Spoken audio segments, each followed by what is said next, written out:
இந்த காரோட ஒரு ஒட்டுமொத்த ஸ்பெஷாலிட்டி என்ன அப்படின்னு நான் சொல்லணும்னா அதை வந்து நான் சஸ்பென்ஷன் அப்படின்னு தான் சொல்வேன். ஏன்னா சிட்ரான் அப்படிங்கிற இந்த கார் மேனுஃபேக்சரிங் கம்பெனியே சஸ்பென்ஷனுக்கு ரொம்ப ரொம்ப பேர் போன ஒரு கம்பெனி.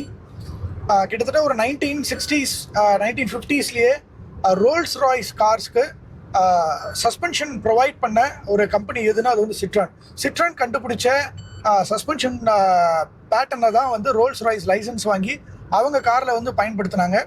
இன்றைக்கும் இவங்களுடைய C5 அதுக்கப்புறம் வந்து C3 ஏர்க்ராஸ் C3 இந்த கார் இது எல்லாத்துலேயும் பார்த்தீங்கன்னா சஸ்பென்ஷன் வந்து ரொம்ப ரொம்ப சூப்பராக வேலை செய்யும். நான் ஃபஸ்ட்டு சிட்ரான் கார் வந்து C5 ஏர்க்ராஸ் வந்து ட்ரைவ் பண்ணேன். அதில் வந்து அவங்க அப்போவே வந்து இதில் வந்து ஹைலைட்டான விஷயம் சஸ்பென்ஷன் அப்படின்னு சொல்லியிருந்தாங்க. ஆப்வியஸ்லி அது வந்து எவிடெண்ட்டாக இருந்தது. C3 அவங்க லான்ச் பண்ணுறப்ப ஓகே ஒரு ஹேட்ச்பேக் காரு அதில் வந்து சஸ்பென்ஷன்லாம் இவங்க ஒர்க் பண்ணியிருப்பாங்களா, ஒரு பட்ஜெட் காராக தான் கொடுத்துருப்பாங்கன்னு நினச்சா உண்மையிலே சொல்கிறேன் அந்த செக்மெண்ட்டில் ஒரு அண்டர் ரேட்டட் கார் அப்படின்னு தான் நான் சொல்வேன் C3. நீங்கள் வந்து C3 வந்து நீங்கள் சிட்டிக்குள்ளரையோ இல்லை ஹைவேலையோ நீங்கள் ட்ரைவ் பண்ணி பார்த்தீங்கன்னா தெரியும், அவ்வளோ வந்து ஒரு லக்ஸூரியஸான ஒரு ஃபீல் இருக்கும் அந்த காரில்.